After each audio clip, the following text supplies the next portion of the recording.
طرف T V رہتا ہے اور دوسرے طرف قرآن رہتا ہے. فرمایا کہ وہ ٹی وی اللہ کے قرآن کو منہ چڑھا کر کہتا ہے کہ قرآن تو بند رہے گا، کھلا میں رہوں گا، قانون تیرا نہیں چلے گا، قانون میرا چلے گا. صبح و شام بچے میرا چہرہ دیکھیں گے، تیرا چہرہ بند رہے گا. اس طریقے سے جب ٹی وی قرآن کو تانا دیتا ہے تو وہ قرآن چیخ چیخ کر اللہ سے کہتا ہے کہ یا اللہ جس طریقے سے انہوں نے مجھے بند رکھا ہے، یا اللہ تو ان کو برباد، ذلیل اور خوار کر دے، رسوا اور تباہ کر دے.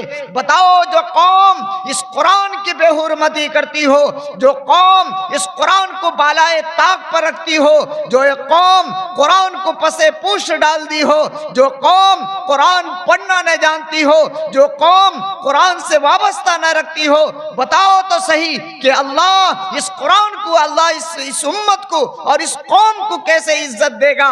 فرمایا کہ نہیں، فرمایا کہ جو قرآن کے ساتھ محبت کرے گا، جو قرآن کو صبح شام پڑھے گا، اللہ ایسے قوم کو بلندی عطا کرے گا.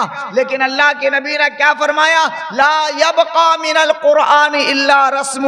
فرمایا کہ قرآن صرف رسمی اعتبار سے یعنی نام کا رہ جائے گا. آج ہم کیا کرتے ہیں معلوم ہے؟ آج جب ہماری بیٹی کی شادی ہوتی ہے تو ہم بڑے شوق سے سب سے پہلے اللہ کا قرآن دیتے ہیں جہیز میں. ارے دیتے یا نہیں بولو؟ دیتے ہیں. فرمایا کیوں؟ کہ سارا مال اور سارا خزانہ جانے سے پہلے اللہ کا قرآن جائے. میں کہتا ہوں کہ جہیز میں مسلمانوں اللہ کا قرآن دینا بند کر دو. لڑکیوں کے زندگی میں اللہ کا قرآن دو. فرمایا کہ جب وہ زندگی میں اللہ کے قرآن کو پڑھے گی، اللہ کے قرآن کو سمجھے گی، اس کے معنی کو سمجھے گی، اس کے ترجمے کو سمجھے گی، اس کے بیان کو سمجھے گی، تو فرمایا کہ اس کے دلوں پر شوہر کی عظمت بھی رہے گی، ماں باپ کی عظمت بھی رہے گی، ساس سسر کی عظمت بھی رہے گی. فرمایا کہ اگر اس کے زندگی میں قرآن کی تعلیم رہے گی تو فرمایا کہ وہ لڑکی کبھی طلاق لے کر گھر نہیں آئے گی، کبھی طلاق لے کر گھر نہیں آئے گی. اور آج ہم نے اس کے زندگی میں قرآن کی تعلیم نہیں دیا، اس کے زندگی میں قرآن نہیں پڑھایا، اس کو زندگی میں قرآن نہیں سمجھایا، اس کے زندگی میں قرآن کے معنی و مطلب نہیں سمجھایا. دنیا کے رسم و اعتبار سے ہم نے صرف اللہ کا قرآن دے دیا. تو فرمایا کہ حالت یہ ہوا کہ اس کو پتہ نہیں کہ شوہر کی کیسی عزت کی جائے، اس کو پتہ نہیں کہ ساس سسر کے ساتھ کیسا برتاوا کیا جائے، اس کو پتہ نہیں کہ بڑوں کا ادب کیسے کیا جائے، اس کو پتہ نہیں کہ چھوٹوں کے ساتھ شفقت کیسی کی جائے، اس کو پتہ نہیں کہ خاوند اور بیوی کا رشتہ کیا ہوتا ہے، اس کو پتہ نہیں کہ شوہر کے ساتھ ہی کیسی محبت کی جائے، اس کو پتہ نہیں کہ شوہر کے ساتھ کیسی زندگی گزر جائے. تو فرمایا کہ پھر وہ لڑکی طلاق لے کر گھر نہیں آئے گی تو اور کیا ہوگا. اور آج میں بتا دوں قرآن، حقیقت بات بتاؤں، ایک آدمی کا بیچارے کا انتقال ہو گیا. بیچارہ اس کا باپ، اس کا بیٹا جو ہے نا بڑا پیسے والا تھا بیچارہ، آیا ہمارے پاس، کہا مولوی صاحب ہمارے باپ کا تو انتقال ہو گیا، آپ جانتے ہوں گے. میں نے کہا میں جانتا ہوں. انہوں نے کہا کہ مولوی صاحب یہ ختم قرآن آپ کو پڑھنا ہے. کیا کہا بولو؟ کہا کہ یہ ختم قرآن پڑھنا ہے آپ کو. میں نے کہا الحمدللہ پڑھ لوں گا. کہا کہ مولوی صاحب کتنا روپیہ لیں گے؟ میں نے کہا 30,000 روپیہ. کتنا؟ 30,000 روپیہ. اس نے تو پورا چونک گیا. کہا کہ مولوی صاحب 30,000 روپیہ قرآن پڑھنے کا؟ میں نے کہا جی ہاں میں 30,000 روپیہ لیتا ہوں قرآن پڑھنے کا.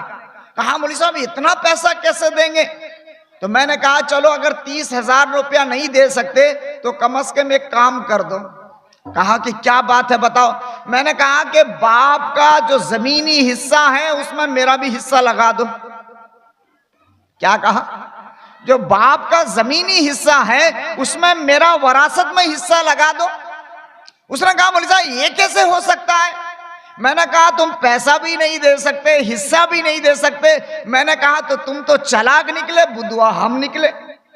میں نے کہا کہ باپ تمہارا مر جائے، قرآن پڑھنا تمہیں نہ آئے، باپ تمہارا پڑ جائے، یہ مولوی کے ٹھیکیداری ہے کہ باپ کے لیے تمہارے باپ کے لیے قرآن پڑھے، اور فرمایا کہ باپ تمہارا مر جائے اور تم زمین بھی تم لو، جائیداد بھی تم لو، مکان بھی تم لو، اور فرمایا کہ بینک بیلنس اور روپیہ اور پیسہ باپ کا سارا سمپتی تم ہڑپو، اور فرمایا کہ تیرے باپ کو جہنم سے جنت تک پہنچانے کا ٹھیکیدار تمہارے اس گاؤں کا مولوی کے سروں پر جائے، اور وہ مولوی تمہارا ٹھیکیدار ہے کہ اللہ کا قرآن پڑھ کے تمہارے گاؤں اور تمہارے باپ کے لیے بخشے۔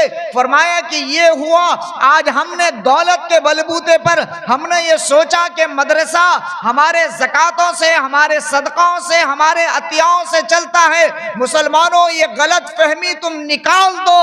فرمایا کہ جاؤ اسلام کی تاریخ اٹھا کر دیکھو، اللہ نے ایسی ایسی مائیں اور بہنوں کو پیدا کیا ہے، اور ایسے ایسے جوان مردیوں کو پیدا کیا ہے جو قرآن کی تعلیم، فرمایا کہ فاقہ کشی کے دور میں بھی قرآن کی تعلیم دیا کرتے تھے۔ فرمایا کہ یہ قرآن اللہ کا معجزہ ہے، نہ تیرے دینے سے مدرسہ چلے گا، نہ تیرے زکات کا محتاج ہے، نہ تیرے خیرات کا محتاج ہے، نہ تیرے صدقے کا محتاج ہے، یہ تو قرآن میرے اللہ کا کتاب ہے اور اللہ کا حکم ہے۔ فرمایا کہ یہ قرآن رہتی دنیا تک باقی رہے گا اور قیامت تک باقی رہے گا، یہ قرآن مٹ نہیں سکتا۔ فرمایا کہ تیرا دینے سے بھی مدرسہ اللہ چلائے گا، نہ دینے سے بھی اللہ چلائے گا۔ نعرہ تکبیر، نعرہ تکبیر، جناب مفتی نثار احمد صاحب، نعرہ تکبیر۔ تو قرآن کی اہمیت کو سمجھو کہ آج ہمارا قرآن کا کیا حال ہے۔ فرمایا کہ چھوٹے چھوٹے معصوم بچے آج صبح سویرے اٹھ کر، فرمایا کہ آج کانوینٹ کے طرف جا رہے ہیں، اور آپ نے رپورٹ پڑھا ہوگا سچر کمیٹی کا رپورٹ، آج کے دور میں مسلمان 2% بھی نہیں ہے جو قرآن کی تعلیم حاصل کرتا ہو۔ بتاؤ تو صحیح، کیا آج کے دور کی یہ حالت ہے؟ 30 سال کے بعد پھر آپ میں ایک بات کہنے کے جا رہا ہوں، آپ یہ سوچتے ہوں گے کہ ہمارے گاؤں پر عالم بہت زیادہ، حافظ بہت زیادہ، قرآن پڑھنے والے بہت زیادہ، مسائل بتانے والے مفتی بہت زیادہ۔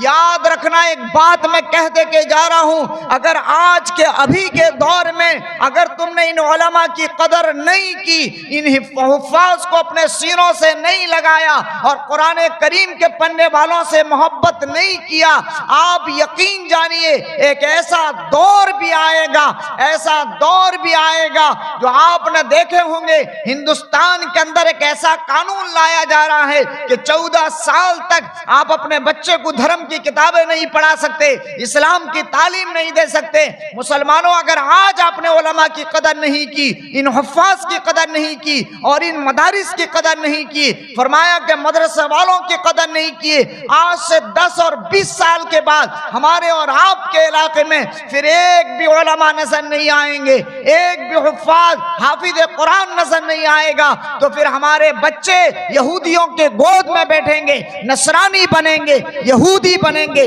مجوسی بنیں گے۔ فرمایا کہ نہ جانے ہمارے اولاد کیسی کیسی گمراہیوں پر جائیں گے۔ لوگوں، اگر اسلام کو بچانا ہے، اپنے بچوں کو بچانا ہے، اگر بچوں کے زندگیوں پہ دین لانا ہے تو ان مدارس کی حفاظت کر لو، قرآن کریم کے پڑھانے والوں کی حفاظت کر لو، ان عالم دین کی حفاظت کر لو، ان مفتیوں کی حفاظت کر لو، اور ان معصوم بچے جو قرآن پاک پڑھتے ہیں ان کی حفاظت کر لو، ورنہ تو یاد رکھو ایک وقت آئے گا قرآن پڑھانے والا کوئی نہیں ہوگا، تم ترسو گے، حافظ قرآن تمہیں نہیں ملے گا۔ آج قرآن کریم کی حالت کیا ہے میں آپ کو بتا رہا ہوں۔ ایک معصوم بچہ تھا، روزانہ اپنے ماں کے ساتھ جو ہے ماں کی چلت پھرت کو دیکھ رہا تھا اور ماں کے حالات کو دیکھ رہا تھا، ماں کہاں جاتی ہے، کیا کرتی ہے، کیونکہ ایک بچہ ہے تو ماں کے ساتھ اس کا وابستہ رہتا ہے، ماں کیا کرتی ہے وہ دیکھتا ہے۔ لیکن ایک واقعہ یوں لکھا ہے کسی نے کہ وہ بچہ دیکھتا کہ ماں روزانہ باپ کے پاکٹ سے جو ہے پیسہ نکالتی ہے، لیکن بچہ تو یہ غور کرتا کہ ماں باپ کے پاکٹ سے جو ہے پیسہ نکالتی ہے، لیکن قرآن کھول کر جو ہے پیسہ وہاں رکھ دیتی ہے۔ ایک دن بچہ نے پوچھا اس ماں سے کہ امی میں آپ کو روزانہ دیکھتا ہوں کہ آپ ابو کے جیب سے پیسہ نکالتے ہیں۔ ماں کہتی ہے کہ ہاں بیٹا پیسہ نکالتی ہوں۔ کہا کہ امی آپ الماری میں پیسہ نہیں رکھتے، آپ اللہ کا قرآن کھولتے ہیں پیسہ وہیں رکھتے ہیں، میں دیکھتا ہوں۔ تو ماں کا جواب سننا، ماں کا جواب سننا۔ ماں نے بڑے پیار سے بیٹے سے جواب دیا، کہا کہ بیٹا میرے پاس گوڈریج بھی ہے، الماری بھی ہے، پورس بھی ہے، سارا چیز ہے، اور میں چاہتی تو کہیں پر بھی پیسہ رکھتی۔ فرمایا کہ جہاں پر بھی رکھوں گی تمہارے ابو جو ہے وہ چیز کو کھول کر دیکھ لیں گے، لیکن صرف قرآن پر میں اس لیے رکھتی ہوں کہ مجھے یقین ہے کہ سالوں سال ایسا ہی رکھا ہوگا، اس پر کھول کر دیکھنے والا کوئی نہیں ہوگا۔ بات سمجھ رہے ہیں مولوی صاحب؟ ارے بات سمجھ رہے ہیں آپ؟ یہ ہے ہمارے قرآن کی حالت۔ آج ہم نے قرآن جو طاقوں پر رکھا ہے، میں آپ کو ایک بات بتاؤں آپ کو، پہلے ایسا ہوتا تھا کہ جب آپ رات کے 10 بجے کے بعد کسی گاؤں سے گزر جائیں گے، مسلمان کے گاؤں سے، قرآن پڑھنے کی آواز آتی تھی۔ صبح و شام اگر کہیں سے آپ گزر جائیں، اللہ کے قرآن پڑھنے کی آواز آتی تھی۔ فرمایا کہ یہ قرآن آیا تھا مردہ دلوں کو زندگی بخشنے کے لیے آیا تھا، لیکن آج قرآن کا کیا حال ہے؟ اگر کسی کے گھروں سے قرآن پڑھنے کی آواز آتی ہے تو اگلا مسلمان سمجھ جاتا ہے کہ اس کے گھروں پہ کوئی مردہ پڑا ہوا ہے، سمجھ جاتا کہ اس کے گھروں پہ کوئی مردہ پڑا ہوا ہے، جس کی وجہ سے قرآن پڑھنے کی آواز آتی ہے۔ قرآن آیا تھا، اور مسلمانوں یاد رکھو، اگر آج بھی تم قرآن سے وابستہ رہ جاؤ گے، پوری دنیا آج قرآن کو مٹانے کی سازش پر ہے۔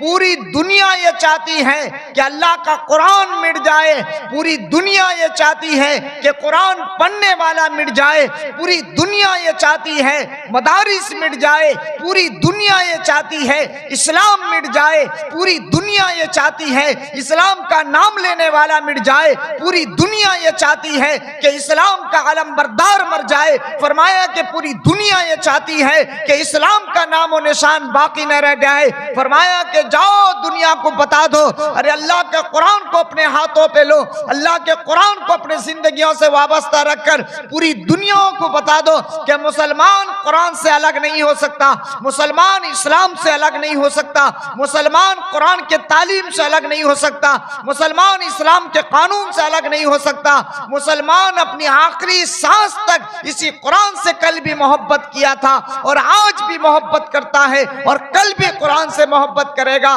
یہ ثبوت کب دینا ہوگا؟ جب ہم اور آپ پوری زندگی قرآن کے مطابق گزاریں گے، ہمارے سروں پہ ٹوپی ہو، ہمارے چہروں پہ داڑھی ہو، ہمارا اسلام لباس ہو، ہم سود سے بچتے ہوں، ہم گناہوں سے بچتے ہوں، ہم رشوت سے بچتے ہوں، ہم زنا سے بچتے ہوں، ناچ گانے سے بچتے ہوں، شراب خوری سے بچتے ہوں، گالی گلوچ سے بچتے ہوں، اور جب ہم چل کر جائیں تو ہماری چہرہ جتنا نورانی ہو، ہمارا لباس جتنا صاف و ستھرا ہو، اتنا ستھرا جو ہے ہمارا دل بھی ہو۔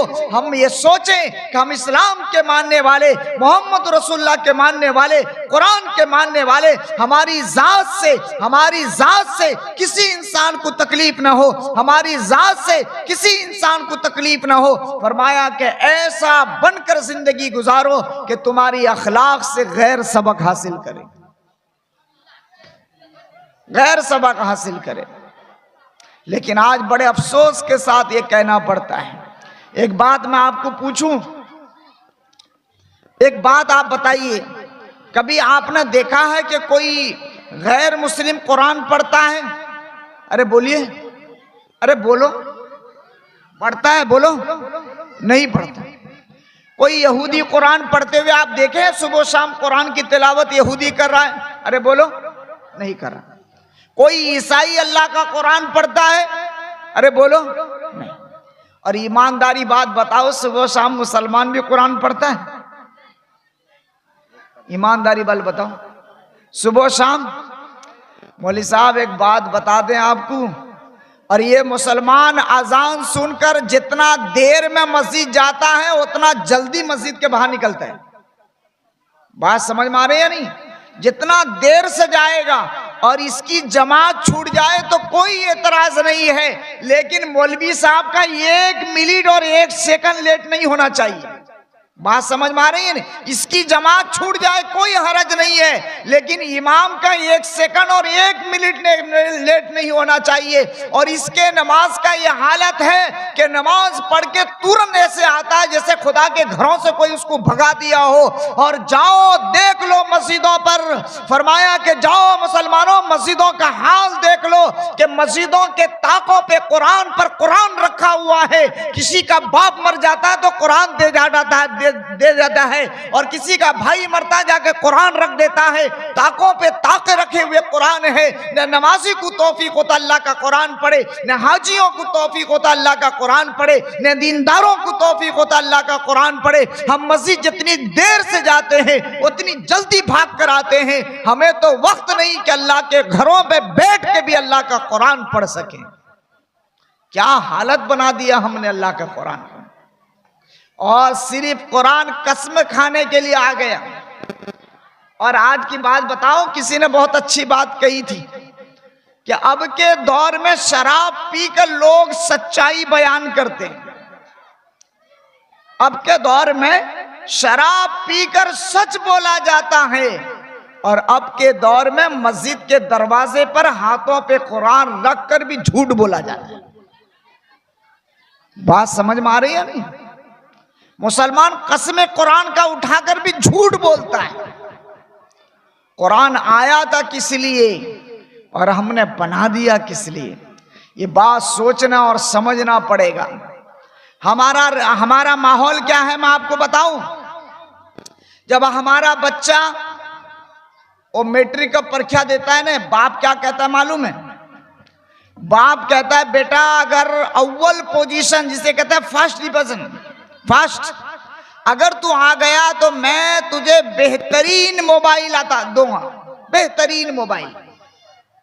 لیکن کبھی آپ نے یہ سنا ہے کہ کبھی باپ یہ کہا ہو کہ بیٹا اگر تو میٹرک میں فرسٹ آیا تو میں تجھے بہترین قرآن دوں گا؟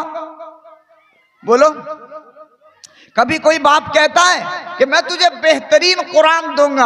اور فرمایا کہ صرف بہترین قرآن نہیں، باپ اس کے آگے بھی کہے کہ میں تجھے بہترین قرآن دوں گا تو اسی قرآن کو صبح شام پڑھے گا. جو اللہ سے مانگے گا اللہ عطا کرے گا، چاہے موبائل مانگ چاہے کچھ بھی مانگ. فرمایا کہ قرآن پڑھ کر جو بھی اللہ سے مانگے گا اللہ اس کو عطا کرے گا. لیکن باپ نے کیا کیا؟ 10 کلاس کے بعد جو ہے اس کو موبائل پکڑا دیا، اور فرمایا کہ دنیا تو یہ چاہتی ہے کہ مسلمانوں کے ہاتھوں پہ موبائل دے دیا جائے اور اس کے معصوم بچوں کے ہاتھوں پہ موبائل دیا جائے تاکہ بچہ اسلام کی تعلیم حاصل نہ کر سکے، قرآن سے وابستہ نہ ہو سکے.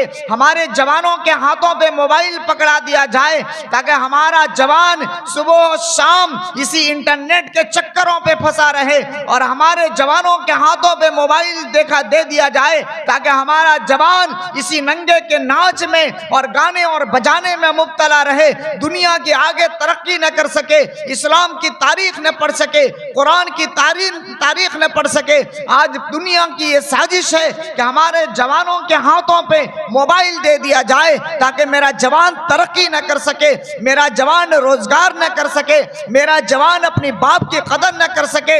فرمایا کہ اس طریقے سے دنیا کی یہ سازش ہے جو آج ہمارے اور آپ کے ہاتھوں پہ موبائل آ گیا ہے. موبائل کوئی بری چیز نہیں ہے مولوی صاحب، لیکن آج ہم نے جس طریقے سے اس کو استعمال کیا ہے کتنی غلط استعمال کیا ہے ہر ایک انسان کا ضمیر جانتا ہے، ہر ایک انسان کا دل جانتا ہے کہ رات کے تنہائیوں میں اور دن کے اجالے میں، خلوت میں اور جلوت میں کیسے ہم اور آپ انٹرنیٹ استعمال کرتے ہیں، یہ ہم اور ہمارا خدا جانتا ہے۔ مسلمانوں اپنی نسلوں کو اس سے بچا لو، مسلمانوں اپنے بچوں کو اس سے بچا لو۔ اگر تم بچوں کی ترقی چاہتے ہو، جوانوں کی ترقی چاہتے ہو، فرمایا کہ اس انٹرنیٹ کے موبائلوں سے بچاؤ، ورنہ تو یاد رکھو دنیا یہ چاہتی ہے کہ تباہی پر مسلمان چلا جائے، اور مسلمان بھی اپنے کرتوت سے ایسا ہی ہوتا جا رہا ہے۔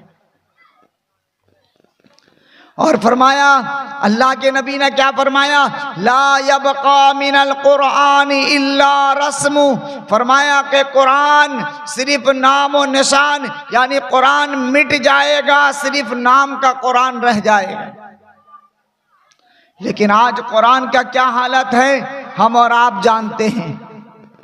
آج مدرسہ کی بات بتاؤں آپ کو، میں نے ایک آدمی سے کہا کہ ماشاءاللہ آپ کے 2-4 اولاد ہیں، آپ ایک اولاد کو مدرسہ پہ دے دیں، آپ ایک بچے کو جو ہے حافظ قرآن اور عالم دین پڑھانے کے لیے دے دیں۔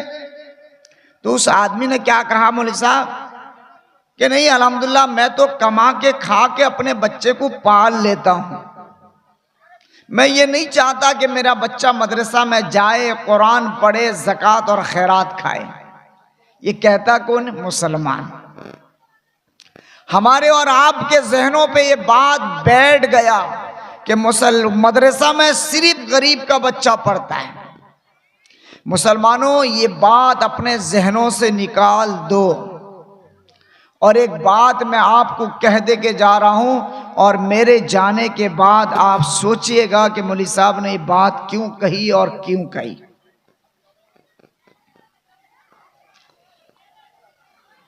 تنہائیوں پر سوچنا، آج روئے زمین پر کوئی ایسا گناہ نہیں ہے جس کو ہم نے اور آپ نے نہ کیا ہو۔ سوچئے گا میں کیا کہنا چاہ رہا ہوں، کہ کوئی بھی ایسا گناہ نہیں ہے جس کو میں اور آپ نے نہ کیا ہو۔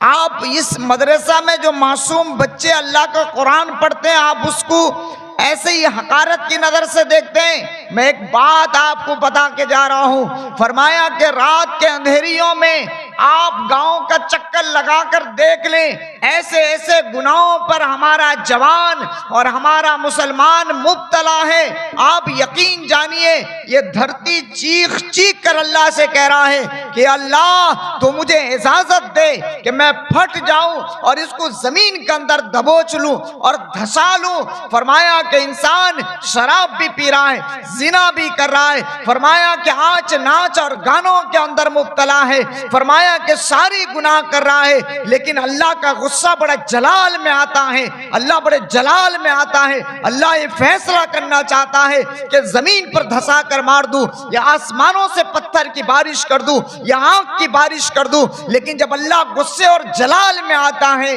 اللہ ایک طرف نظر کرتا ہے کہ اس گاؤں کے اندر ایک چھوٹا سا مدرسہ ہے جو رات کے اندھیریوں میں بچے پاگلوں کے طرح اللہ کا قرآن پڑھتے ہیں، رات کے اندھیریوں میں ہم اور آپ گناہوں میں مبتلا ہوتے ہیں، وہ معصوم بچے اللہ کا قرآن اپنی زبانوں سے پڑھتے ہیں۔ جب اللہ دیکھتا ہے کہ معصوم بچے اللہ کا قرآن پڑھ رہے ہیں، جب اللہ دیکھتا ہے میرا معصوم بچے اللہ کے قرآن کو رٹ رہے ہیں اور پڑھ رہے ہیں، تو اللہ فرشتوں سے کہتا ہے کہ فرشتے رک جاؤ، ابھی اس گاؤں پہ عذاب نہیں دینا ہے۔ کیوں کہ میرے اس گاؤں کے اندر ایک مدرسہ ہے، معصوم بچے اللہ کا قرآن پڑھ رہے ہیں۔ کتنا پیار آتا ہے، ان کے زبانیں توتلی ہے، ان کے زبانوں سے ٹھیک سے ادا نہیں ہوتا، لیکن اس کے باوجود محنت کر رہے ہیں۔ ان معصوم بچوں کے قرآن پڑھنے کی وجہ سے ہم اور آپ اللہ کے عذاب سے بچے ہوئے ہیں۔ نعرہ تکبیر، علماء دیوبند، علماء حق، نعرہ تکبیر، جناب مفتی نثار احمد صاحب، نعرہ تکبیر۔ فرمایا کہ قرآن آج جو ہے ہم نے معصوم قرآن پڑھنے والوں کو بڑا حقارت دیکھ لیا، آپ یقین جانیے اگر قرآن پڑھانے والا مدرسہ کی بات بتا رہا ہوں آپ کو، اگر قرآن پڑھانے والا اگر ہمارے نظروں پہ اگر گاڑی چڑھ جائے یا مکان بنا دے، آپ یقین جانیے کہ اتنا درد ہوتا ہے، اتنا ڈپریشن میں جاتے ہیں اور اتنا پریشر ہائی ہوتا ہے مت پوچھ، ہم کو تو فکر لائق ہو جاتے ہیں۔ میں ایک بات بتاؤں حقیقت کے اعتبار سے، ایک آدمی نے ہم سے کہا کہ مولوی صاحب آپ 4 چکا والا گاڑی کیوں نہیں لے لیتے؟ میں نے کہا کہ ہم تو لے لیتے، کوئی ایسی بات نہیں ہے، لیکن ہم یہ نہیں چاہتے کہ ہماری کوئی مقتدیوں کے اندر جو ہے یعنی وہ اپنی میاں بیوی کے اندر لڑائی ہو۔ تو اس نے کہا مولوی صاحب آپ کے کار سے ان کی لڑائی کی کیا نسبت ہے، ہمیں تو کچھ سمجھ میں نہیں آتی۔ میں نے کہا کہ نہیں، جس دن ہم کار لے لیں گے اسی دن رات کے 1 بجے بیچارہ شوہر بیٹھا رہے گا، بیوی پوچھے گی ارے سوتے کیوں نہیں؟ کہا ارے مولوی صاحب کا تو تنخواہ 8,000، گاڑی آیا کہاں سے؟ بات سمجھ میں آ رہی یا نہیں؟ میں نے کہا بیچارہ شوہر رات بھر سوئے گا نہیں؟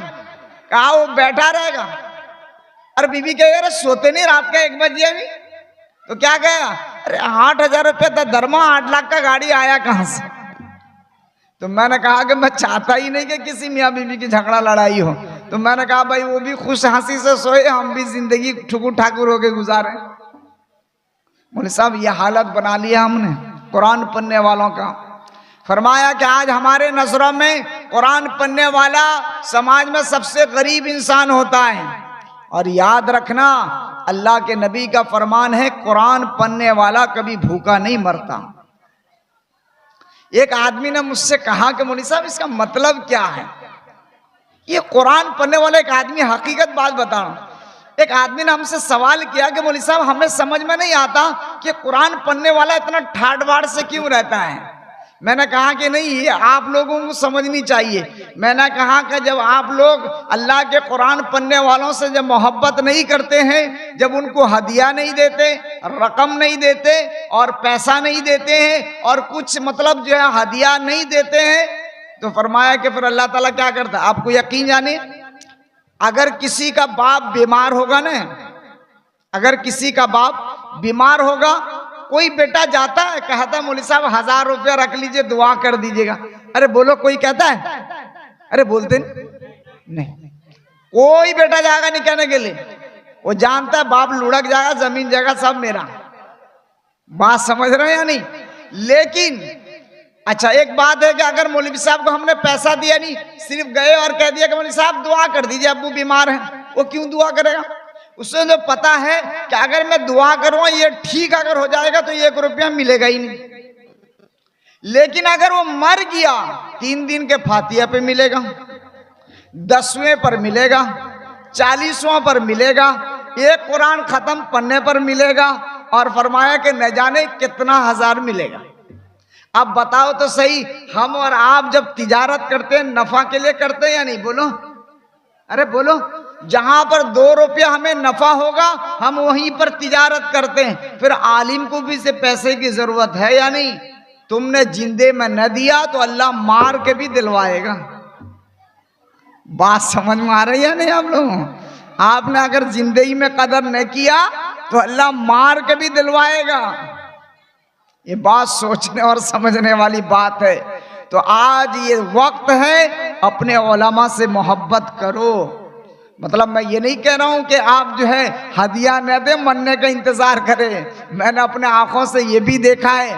آپ یقین جانیے کہ ہمارے گاؤں کی بات بتا رہا ہوں، میں ایک مرتبہ ایک آدمی تھا بیچارہ ضعیف آدمی تھا، ایک مرتبہ میں مسجد میں امامت ہی کرتا ہوں، آپ یقین جانے اس آدمی جو ہے مغرب کے نماز کے بعد آ کے میرے روبرو بیٹھا، کچھ نہیں بولا، صرف 5 منٹ تک بیٹھا۔ میں نے کہا کہ کیا کہنا چاہتے ہیں آپ؟ کہا کہ نہیں مولوی صاحب میں آپ کو جی بھر کے دیکھنا چاہتا ہوں۔ میں نے کہا دیکھ لو۔ اس نے 5 منٹ تک جی بھر کے دیکھا اور جاتے وقت پیشانی پہ بوسہ دیا اور سینوں پہ بوسہ دیا اور چلا گیا۔ آپ یقین جانے 2-4 دن کے بعد جو ہے اسی مسجد سے اعلان ہوا کہ بھئی فلاں آدمی کا انتقال ہو گیا۔ آپ یقین جانے میرے دل میں بڑا تکلیف ہوا، بڑا درد ہوا۔ میں نے کہا اس آدمی تو اتنا تو محبت کرتا تھا، مجھے 5 منٹ تک جی بھر کے دیکھا ہے، تو میں نے کہا کہ میرا بھی حق بنتا ہے کہ میں بھی جا کر دیکھوں. میں زندہ چہرہ تو نہیں دیکھ پایا لیکن مردہ چہرہ تو دیکھ لوں. میں گیا اس کے گھر پہ. یہ حالت بتا رہا ہوں، اگر آپ نے قرآن نہیں پڑھایا نا بچوں کا یہی حال ہوگا. میں جب اس کے گھر پہنچا نے، آپ یقین جانیے اس کا ایک آدمی بھی رونے والا نہیں ہے. اور میں نے جو ہے اس گاؤں کے نیتا جس کو کہتے ہیں سرپنچ، وہ اس کو ساتھ میں لے کے گیا تھا. اس نے کہا مولوی صاحب چلو ہم گھر دکھلا دیتے ہیں اس کا. اور میں دیکھا کہ بیچارہ مردہ لیٹا ہوا ہے، بوڑھی ایک طرف بیچاری رو رہی ہے، اس کی تو مجبوری ہے، اس کا تو چلا گیا وہ تو روئے گی، وہ تو بیچاری کنارے پہ رو رہی ہے. لیکن اس کا لڑکا ایک قطرہ آنسو بہانے والا نہیں ہے. اور میں نے جب وہاں پر مطلب قرآن کی کچھ آیتیں پڑھ کے اور میں جب آنا چاہا، دیکھا کہ یہ نیتا بھی غائب ہے. میں نے کہا رے بھائی کہاں گیا نیتا؟ تو 10 منٹ کے بعد نیتا اس کے گھر سے نکل کے آ رہا ہے. میں نے کہا رے بھائی میں تو یہاں مردہ کو دیکھ رہا تھا اور تم گھر کے اندر کیا کر رہے تھے؟ تو اس نیتا نے کیا جواب دیا معلوم ہے؟ کہا کہ یہ کمبخت اولاد باپ کو اب تک نہلایا نہیں، کفنانا ہے نہیں، اور مجھے کہہ رہا ہے کہ فارم بھر دو 20,000 روپیہ گورنمنٹ کا چاہیے. مولوی صاحب قرآن نے پڑھنے والوں کا یہی حالت ہے، یہی حالت ہے. جب آپ نے قرآن نہیں پڑھایا نا، اب ایک بات بتاؤ، اب کے بعد میں آپ کو ایک بات بتا کے جا رہا ہوں، آپ سوچئے گا. جس طریقے سے ہمارا باپ مر جائے نا، ہم کیا کرتے ہیں معلوم ہے؟ اگر مولوی صاحب دعا کے لیے نہ آئے اور مدرسہ والے اگر نہ آئے تو آپ یقین جانیے کہ پھر ہم جو ہے تنخواہ بھی نہیں دیتے، وہ چندہ بھی نہیں دیتے، ہدیہ بھی نہیں دیتے، سلام کلام بھی نہیں کرتے. ایسا ہوتا یا نہیں؟ میرے باپ کے جنازے میں نہیں آیا اور میرے باپ کے جو ہے دعاؤں پہ نہیں آیا. مسلمانوں اگر یہی حالت رہا نے تو ایک بات سوچئے گا، اور میں آج کہہ دے کے جا رہا ہوں، آج سے 10 سال کے بعد کیا حالت ہوگا معلوم ہے؟ کہ ایک باپ مردہ پڑا ہوا رہے گا، بیٹا جو ہے جائے گا مولوی صاحب کو 1000 روپیہ دے گا اور کہے گا کہ آ کے رو کے چلے جاؤ. کیا کہے گا؟ آج دیتا ہے پیسہ، کہتا پڑھ کے چلے جاؤ، کل کہے گا کہ رو کر چلے جاؤ. مولوی صاحب آج قرآن پڑھاؤ. ایک بات میں آپ کو بتا کے جا رہا ہوں، اگر ایک آپ نے مولوی صاحب کو بلایا بہت اچھی بات ہے، نیک آدمی کو بلانا چاہیے، لیکن باپ کے مرنے پر جیسے بیٹے کو درد ہوگا اور بیٹا جس تڑپ کے ساتھ پڑے گا، دنیا کا کوئی مولوی وہ درد کے ساتھ نہیں پڑھ سکتا. بات سمجھ میں آ رہی ہے نہیں؟ مولوی صاحب تو آئیں گے رسمن دعا کر دے کے چلے جائیں گے، لیکن اپنے معصوم بچہ، اور آپ نے اگر اس کے زندگی میں قرآن کی تعلیم دی ہوگی نا، جب جب بھی اس کو باپ کی یاد تڑپائے گی اور جب جب بھی اس کو باپ کی یاد آئے گی، وہ اللہ کا قرآن پڑھے گا اور پڑھتا جائے گا، روتا جائے گا اور بخشتا جائے گا اور اللہ سے دعائیں کرتا جائے گا کہ اللہ میری باپ کی مغفرت کر دے. جب بیٹے کے دل سے آہ نکلے گا اور بیٹے کے دلوں سے تڑپ نکلے گا، اس کے آنکھوں پہ آنسو رہے گی، آپ یقین جانیے کہ اللہ جو ہے بخش دے گا. فرمایا کہ بیٹے اولادوں کو قرآن کے تعلیم سے وابستہ کرو. اور میں یہ بات نہیں کہتا کہ آپ اپنے بچے کو انگریزی نہ پڑھاؤ، لیکن میں تو ہر بیانوں پہ ایک بات کہہ رہا ہوں کہ آپ اپنے بچے کو قرآن کے تعلیم کے ساتھ ساتھ اتنا انگریزی پڑھاؤ، اتنا انگریزی پڑھاؤ. اگر اسلام کی تعارف کرنے کی ضرورت پڑے اور اسلام کو بیان کرنے کی ضرورت پڑے اور اسلام کو سمجھانے کی ضرورت پڑے اور اسلام کی حقانیت کو بیان کرنے کی ضرورت پڑے تو آپ کا بچہ انگریزی میں بولے، آپ کا بچہ انگریزی پہ اسلام سمجھائے، آپ کا بچہ اسلام کی تعارف انگریزی میں کرائے. فرمایا کہ اتنا تو انگریزی پڑھاؤ کہ انگریز کا بچے کو بھی مسلمان بنا کر چھوڑ دے. فرمایا کہ قرآن بھی پڑھاؤ اور اس دور میں انگریزی بھی پڑھاؤ. اچھا ایک بات میں آپ کو بتا کے جا رہا ہوں. ایک آدمی نے ہم سے سوال کیا تھا کچھ دن پہلے کی بات ہے.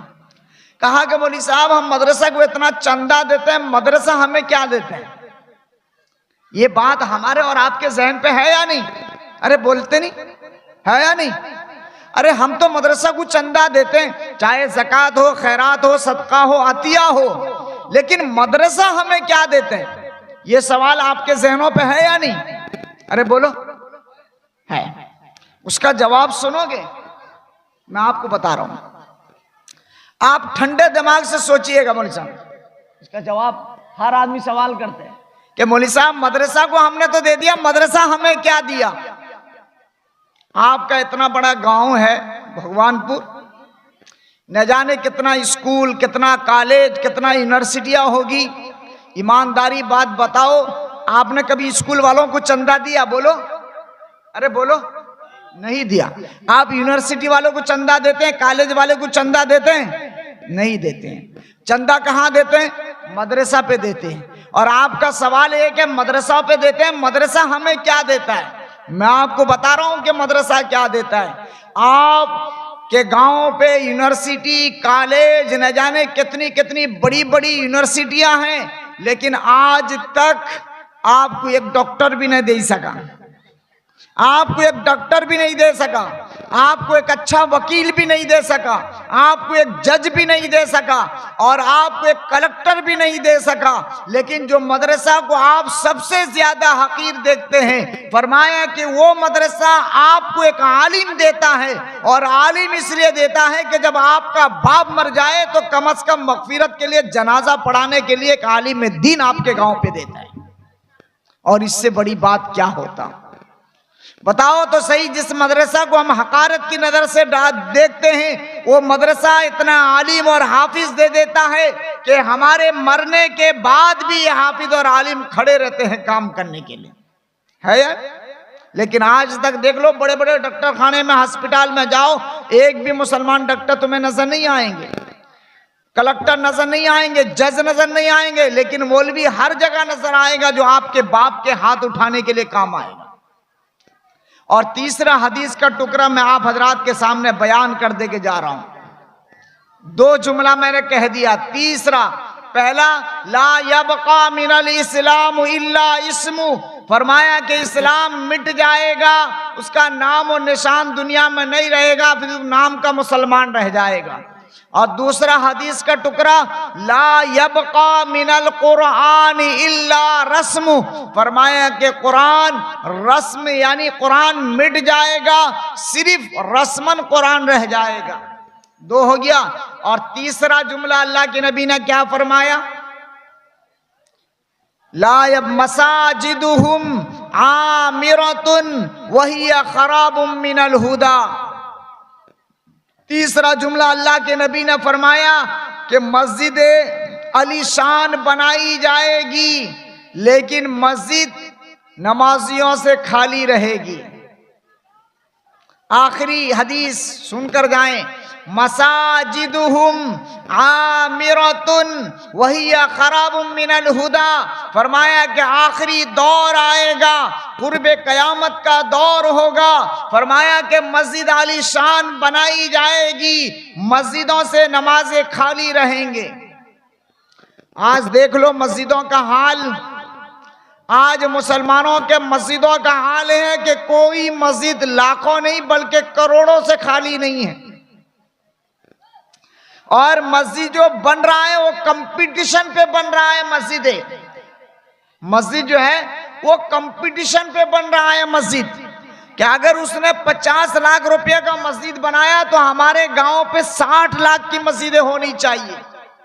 لیکن آج تک کوئی یہ کمپٹیشن نہیں لگا پایا کہ اس مسجد میں 2 صف نمازیں ہو رہے ہیں، ہمارے مسجدوں پہ 3 صف نمازی ہونی چاہیے. مسجدیں تو کچی تھی لیکن نمازی پکے تھے. اور آج ہم مسجدوں کا حال بتا دیں آپ کو. مسجدوں پہ کون مسلمان اعتراض کرتا ہے معلوم ہے؟ جس کے گھر میں اے سی نہیں، پنکھا نہیں اور لائٹ کا صحیح سے انتظام نہیں، وہ مسلمان بھی اگر مسجد جاتا ہے تو امام کو اور مؤذن کو، صدر کو گالی دے کر آتا ہے. 5 منٹ کے لیے مسجد جائے گا نماز پڑھنے کے لیے، اس کے لیے پنکھا کا انتظام ہونا چاہیے، لائٹ کا انتظام ہونا چاہیے، ایئر کنڈیشن کا انتظام ہونا چاہیے. یہ ہمارے اور آپ کا عبادت کا حال ہے. بات سمجھ میں آ رہی ہے نہیں؟ یہ ہمارے اور آپ کے عبادت کا یہ حال ہے کہ ہم 5 منٹ بھی اللہ کے دربار میں جو ہے بغیر ایئر کنڈیشن کے کھڑے نہیں ہو پا رہے. مساجدہم عامرۃ وہی خراب من الہدی. اور فرمایا کہ سنو، ابھی چند دن پہلے کی بات ہے، آپ نے سنا ہوگا کہ 22 جنوری کو ہم اور آپ سب جانتے ہیں کہ بابری مسجد کو شہید کیا گیا اور وہاں پر جو ہے رام مندر بنا دی گئی. ارے جانتے ہیں یا نہیں؟ لیکن ایک بات میں آپ کو بتاؤں. اچھا ایک بات بتاؤ کہ مسجد کے شہید ہونے پر کس کس کو تکلیف ہوا ہے، ذرا بتاؤ. ارے بولو. ارے سب کو تکلیف ہے یا نہیں؟ تو کچھ لوگ تو ہاتھ نہیں اٹھا رہے، مجھے لگ رہا ہے ان کو تکلیف نہیں ہوا ہے. لیکن تکلیف مجھے بھی نہیں ہوا ہے، حقیقت بات. مجھے تکلیف تو ہوا ہے لیکن اتنا نہیں ہوا ہے. کیوں؟ ایک بابری مسجد نہیں، آج جاؤ ایسے ایسے گاؤں پر گھوم کر آؤ جہاں پر مسجدیں تو بنا دی گئی ہے لیکن نماز پڑھنے والا کوئی ایک آدمی بھی نہیں ہے. مسجدیں تو عالیشان بنی ہیں لیکن کوئی ایک آدمی بھی آپ کو نماز پڑھنے والا نظر نہیں آئے گا. تو اس مسجد کا درد کون لے گا اور اس مسجدوں کو آباد کون کرے گا؟ یہ سوچنا پڑے گا. ایک بابری مسجد شہید ہوا، ہمیں اور آپ کو بہت تکلیف ہوا ہے، لیکن چھوٹے چھوٹے گاؤں پر دیکھ لو کہ ہم نے پیسے کے بلبوتے پر مسجدوں تو بنا دی ہے لیکن مسجدیں آباد نہیں ہو رہی ہے. اور مسلمانوں سنو، آج ہمارے مسجدوں کو شہید کیوں کیا جا رہا ہے؟ کبھی آپ نے غور کیا ہے؟ آپ نے غور نہیں کیا ہے. لیکن کیوں آج ہماری مسجدیں اگر مسجد نبوی کے طرز پر ہوتی تو فرمایا کہ کسی بھی انسان کی جرت نہیں ہوتی کہ ہمارے مسجدوں کو شہید کرے. آپ کہیں گے کہ ہماری مسجد نبوی کے طرز پر کیسے ہونی چاہیے؟ میں آپ کو بتا رہا ہوں کہ مسجد نبوی کے طرز کیا ہے. فرمایا کہ سنو، یہ عالم علماء بیٹھے ہیں، میرے جانے کے بعد ان سے پوچھنا کہ مسجد نبوی کیا ہے. فرمایا کہ مسجد نبوی میں صرف نمازیں نہیں پڑھی جاتی تھی، مسجد نبوی میں صرف قرآن نہیں پڑھا جاتا تھا، مسجد نبوی میں صرف تعلیم نہیں ہوتا تھا. جہاں پر مسجد نبوی میں تعلیم بھی ہوتا تھا، قرآن بھی پڑھا جاتا تھا، نمازیں بھی پڑھی جاتی تھی، وہاں پر غریبوں کے لیے کھانا تقسیم بھی ہوتا تھا. کیا ہوتا تھا بولو؟ غریبوں کے لیے کھانا تقسیم ہوتا تھا. اگر ہمارے اور آپ کے مسجدوں پر یہ نظام چالو کر دے مسجد نبوی کے طرح کہ ہر مسجدوں پر چاہے 10 آدمی ہو چاہے 20 آدمی ہو اس کے لیے کھانا کا انتظام کیا جائے گا، کوئی ذات و دھرم نہیں دیکھا جائے گا، کوئی مذہب نہیں دیکھا جائے گا، بلا تفریق مذہب کے. فرمایا کہ کھانا تقسیم کیا جائے گا، کپڑوں کو پہنایا جائے گا، ننگوں کو کپڑا پہنایا جائے گا، بھوکوں کو کھانا کھلایا جائے گا، غریبوں کا سہارا بنا جائے گا. جس مسجدوں پہ غریبوں کے لیے کپڑا جاتا ہو، جس مسجد سے غریبوں کے لیے بھوک سے کھانا جاتا ہو، جس مسجدوں میں فرمایا کہ یتیموں کی مدد کے لیے مال جاتا ہو، آپ یقین جانیے کہ اللہ اس مسجد کی ایسی حفاظت کرے گا. اگر مسجدوں کو کوئی توڑنے کے لیے آئے گا تو فرمائے کہ غیر مسلم کھڑا ہو کر یہ کہے گا کہ اس مسجد کو میں شہید ہونے نہیں دے سکتا، کیونکہ اس مسجد کے ذریعے نہ جانے کتنے غریبوں کا پیٹ پلتا ہے، نہ جانے کتنے یتیموں کا پیٹ پلتا ہے، نہ جانے کتنی بیوائیں پلتی ہیں، نہ جانے کتنی مائیں اور بہنیں جو ہے اس مسجدوں پہ سہارا لی ہوئی ہیں. میں مسجدوں کو نہیں توڑ سکتا. فرمایا کہ مسجد تو بناؤ لیکن مسجد کو مسجد نبوی کے طرز پر بناؤ. بمبئی کے اندر ایک مسجد ہے، ہمارے اور آپ کے مسجد پر جو ہے نا ایک بورڈ لگا ہوا رہتا ہے، ایک ہی بورڈ، فجر، ظہر، عصر، مغرب، عشاء. ارے بولو ہے یا نہیں آپ کے مسجد میں؟ لیکن بمبئی کے اندر ایک مسجد ہے 2 بورڈ لگا ہوا ہے. کتنا بورڈ؟ 2 بورڈ. ایک بورڈ کے اندر جو ہے نماز کے اوقات لکھی ہوئی ہے کہ یہ فجر، ظہر، عصر، مغرب، عشاء. اور ایک بورڈ کے اندر یہ لکھا ہوا ہے کہ ہمارے محلے کے اندر اتنے یتیم بچے ہیں، ہمارے محلے کے اندر اتنا غریب بچے ہیں، ہمارے محلے کے اندر اتنی بیوائیں بچے ہیں، اتنی بیوائیں عورت ہیں، ہمارے محلے کے اندر جو ہے اتنے مطلب جوان بیٹیاں بیٹھی ہوئی ہیں. اور فرمایا کہ آگے بیواؤں کے تنخواہ کا انتظام، غریبوں کے بچوں کے کپڑے کا انتظام. فرمایا کہ بتاؤ تو صحیح کیا مسلمانوں ہمارے اور آپ کے پاس پیسہ نہیں ہے؟ ارے بولو. میں آپ کو بتا رہا ہوں ہمارے پیسوں کا حالت. کسی نے کہا کہ کون کہتا ہے کہ مسلمانوں کے پاس پیسہ نہیں ہے؟ ارے مسلمانوں کی اگر مالداری کو دیکھنا ہے تو مسلمانوں کے شادی کو دیکھو. اگر مسلمانوں کے مالداری کو دیکھنا ہے تو مسلمانوں کے برتھ ڈے کو دیکھو. اگر مسلمانوں کے شادی کو دیکھنا، مسلمانوں کے مالداری کو دیکھنا ہے تو مسلمانوں کے منگنی کو دیکھو. تب جا کے تمہیں پتا چلے گا کہ مسلمان فرمایا کہ کتنا مالدار ہے. اور مسلمانوں کے غریبی کو دیکھنا ہے تو جمعے میں جاتے ہوئے اور اس کے ڈبے میں ڈالتے ہوئے پیسے کو دیکھ لو، پتا چل جائے گا مسلمان کتنا غریب ہے، کتنا غریب ہے، پتا چل جائے گا. اور مالداری ہم کہاں دکھاتے ہیں؟ اور ایک بات میں آپ کو کہہ کے جا رہا ہوں، میں نے پچھلا جلسہ کہیں پر کہا تھا اور آج بھی کہہ کے جا رہا ہوں. ہمارے مسجدوں کا امام کا تنخواہ کتنی ہے معلوم ہے مولوی صاحب؟ ارے بولو. 10,000. کتنا ہزار بولو؟ 10,000. بہت زیادہ کی بات کر رہا ہوں ورنہ تو 6-5 میں بھی پل لیں، لیکن میں 10,000 کی باتیں کر رہا ہوں. آپ بتاؤ، بڑی تیخی لگی ہوگی میرے جانے کے بعد گالی دینا، کیونکہ آپ تو مجھے پہچانتے نہیں. دھوم گالی دینا میرے جانے کے بعد، لیکن میری بات سنتے ہوئے جانا. کہا کہ 10,000 روپیہ تنخواہ، 10 کو اگر 12 میں ضرب دیا جائے کتنا ہوتا معلوم ہے؟ 1,20,000 سال کا. کتنا؟ ارے بولو. ارے آپ ہی سے بلوانا چاہتا ہوں میں. کتنا ہوا سال کا تنخواہ؟ کتنا ہوا؟ 1,20,000 روپیہ. اور پورا گاؤں مل کر، پورا محلہ مل کر ایک امام کو تنخواہ پورے سال بھر میں 1,20,000 روپیہ دیتا ہے. مسلمانوں بڑی جرت کے ساتھ یہ کہہ رہا ہوں، جاؤ دیکھ لو. فرمایا کہ جب مسلمان قوالی کرتا ہے، ناچ اور گانا کرتا ہے، جب باہر سے رنڈیاں نچانے کے لیے لاتا ہے تو ایک رات میں 1.5 لاکھ روپیہ پیمنٹ کرتا ہے. تو پھر کھلے عام مجھے یہ کہنے کی اجازت دی جائے تو پھر میرے قوم کو عالم کی ضرورت نہیں ہے، رنڈی ناچنے والوں کی ضرورت ہے. میرے قوم کو اس عالم کی ضرورت نہیں ہے، رنڈی نچانے والوں کی ضرورت ہے جو ایک نائٹ میں 1.5 لاکھ روپیہ خرچ کرنے کے لیے تیار ہے، لیکن اپنے دین کو بچانے کے لیے، قرآن کو بچانے کے لیے، اسلام کو بچانے کے لیے، دین کی بقا کے لیے پوری سال بھر میں 1,20,000 روپیہ خرچ کرنے کے لیے تیار نہیں ہے.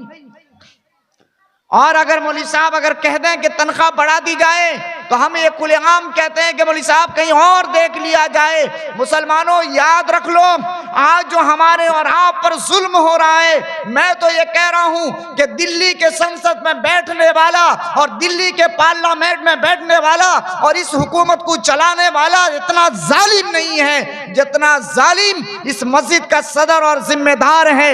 فرمایا کہ جتنی ظلم یہ مسجدوں کے امام پر کرتا ہے شاید کہ دلی کے گدی میں بیٹھنے والا کوئی کرے. یاد رکھ لو، اگر آج آپ نے اس علماء کو ظلم کیا ہے اور اس علماء پر تنگ دستی کا اظہار کیا ہے، اللہ کبھی آپ کو عزت نہیں دے سکتا، پوری دنیا میں تمہیں ذلیل اور رسوا کر دے گا. فرمایا کہ تیسری بات کیا تھی کہ عامرہم مساجدہم عامرۃ وہی خراب من الہدی. فرمایا کہ مسجدیں علی شان بنائی جائے گی، مسجدوں پہ مسجدیں بنائی جائے گی، لیکن مسجد نمازیوں سے خالی رہے گا.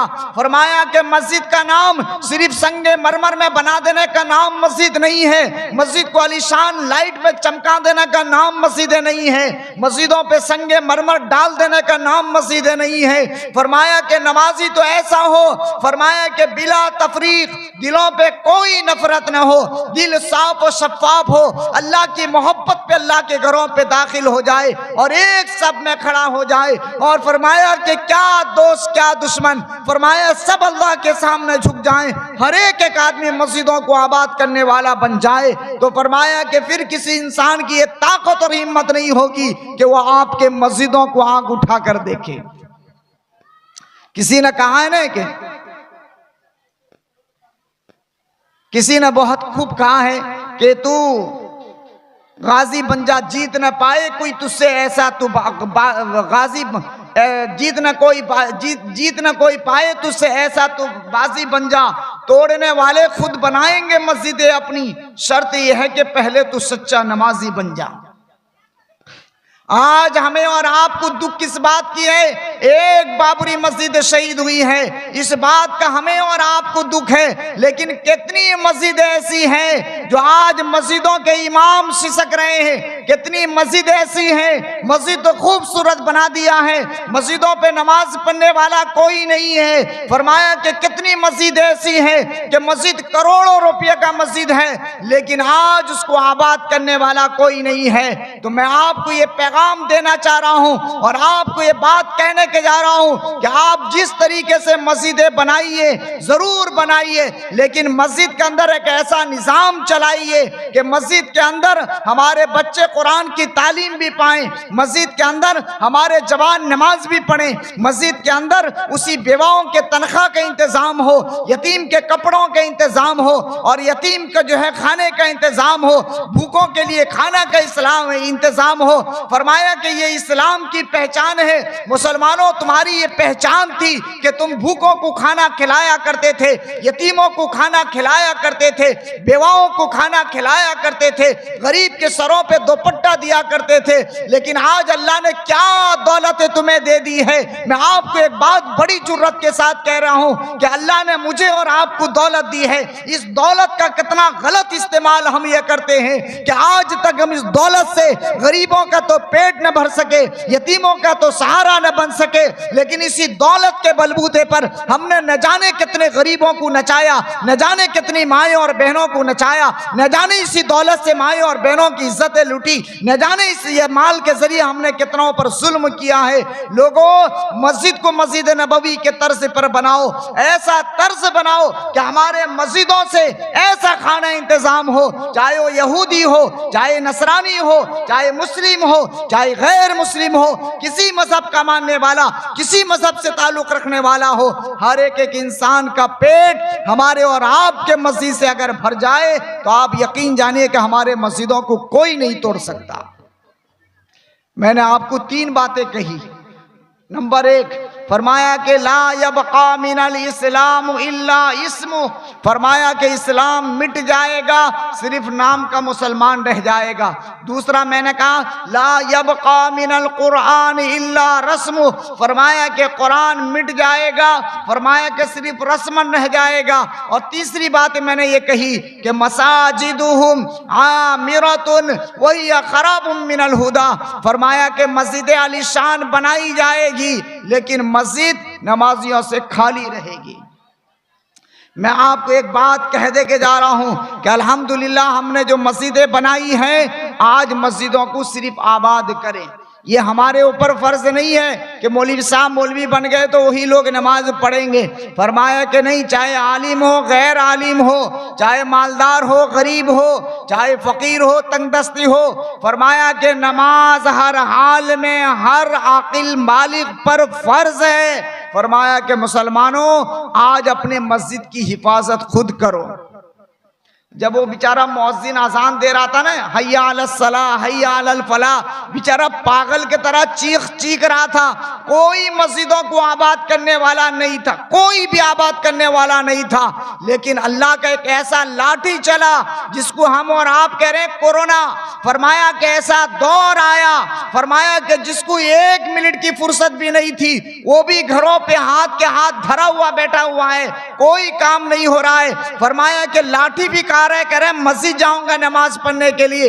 جس وقت مسجد کا دروازہ کھلا تھا اس وقت کوئی بھی مسجد پہ آنے کے لیے تیار نہیں تھا، لیکن جس وقت اللہ کا قہر نازل ہوا، مسجدوں کے دروازوں کو بند کر دیا گیا، تو اس وقت جو ہے انسان تڑپ جاتا ہے کہ مجھے مسجد جانا چاہیے، میں مسجدوں پہ نماز ادا کروں گا۔ لوگوں آج اللہ نے آپ کو آزادی دی ہے، آج اگر آپ اسلام پر عمل نہیں کرو گے اور آج اگر دین پر عمل نہیں کرو کرو گے. یاد رکھ لو اگر کل پابندیاں لگ گئی تو پھر ہمیں اور آپ پر مطلب جو ہے دین پر عمل کرنا بہت مشکل ہو جائے گا. تو اس لیے اللہ نے آزادی دی ہے, یہ اللہ کی ایک نعمت ہے, تو ہمیں آزادی ہے. ہم نماز بھی پڑھیں, قرآن سے محبت کریں, مدارس سے محبت کریں, قرآن سے پڑھنے والوں سے محبت کریں, قرآن سے تعلق رکھیں, عالم دین سے وابستہ رکھیں, اسلام کے لباس پر ہم زندگی گزاریں, اسلام کے قانون پر زندگی گزاریں, اسلام کے مطابق زندگی گزاریں. ہمارے سروں پہ ٹوپی ہو, ہمارے چہروں پہ داڑھی ہو, ہمارا لباس اسلامی لباس ہو. ہم چلیں تو ایسا پتا چلے کہ محمد رسول اللہ کا غلام آ رہا ہے. لوگوں ایسے اخلاق بناؤ, ایسا کردار بناؤ, ایسی چال و چلن بناؤ, ایسی گفتگو بناؤ کہ تمہارے چہروں سے اور تمہارے بدن کے ہر ایک اعضاء سے میرا اسلام چھلک اٹھے. تو فرمایا کہ کافر کا بچہ بھی دیکھ کر آپ کو یہ کہے کہ جب ایک مسلمان محمد رسول اللہ کا غلام ایسا ہے تو محمد رسول اللہ کیسا ہوگا. فرمایا کہ ایسا بناؤ, اللہ کی اطاعت کرو. فرمایا کہ سنو, فرمایا کہ آج مسلمان صرف اللہ کی اطاعت کرتا نہیں ہے. فرمایا کہ صحابی رسول کا آپ نے بات سنی ہوگی. فرمایا کہ حضرت عبداللہ بن مسعود, فرمایا کہ روایت کے اندر آتا ہے کہ ایک مرتبہ اللہ کے نبی نے اپنے صحابہ سے کہا کہ جو جہاں پر ہے وہیں پر بیٹھ جاؤ, اللہ کی قرآن پڑھا جا رہا ہے. فرمایا روایتوں میں آتا ہے کہ عبداللہ بن مسعود وہ لکڑی کا کٹھا لے کر بیچارے آ رہے تھے. فرمایا کہ راستے میں ان کے کانوں پہ بھی آواز پڑ گئی تو وہ وہیں پر بیٹھ گئے. اور جب مجلس ختم ہو گئی, لوگ جانے لگے, تو فرمایا کہ ایک صحابی نے کہا کہ حضرت عبداللہ بن مسعود کو کہا کہ آپ یہاں پر بیٹھے ہوئے ہیں. کہا کہ نہیں, اللہ کے نبی کی آواز میرے کان میں ٹکرائی, اللہ کے نبی نے فرمایا کہ جون جہاں ہیں وہیں بیٹھ جاؤ. وہ صحابی کہنے لگے, فرمایا کہ یہ تو حکم اللہ کے نبی کے سامنے صحابہ پر تھا جو مخاطب تھے, اور آپ کیوں بیٹھ گئے؟ تو فرمایا عبداللہ بن مسعود نے جواب دیا کہ نہیں, میں محمد رسول اللہ کا غلام ہوں, اور غلام کے لیے ضروری ہے کہ آقا کی اطاعت کرنا. جب میرے آقا کی بات میرے کانوں پہ ٹکرائی تو میرا یہ فرض بن جاتا ہے کہ میں اطاعت کروں. میں اسی اطاعت کی وجہ سے میں وہیں پر بیٹھ گیا.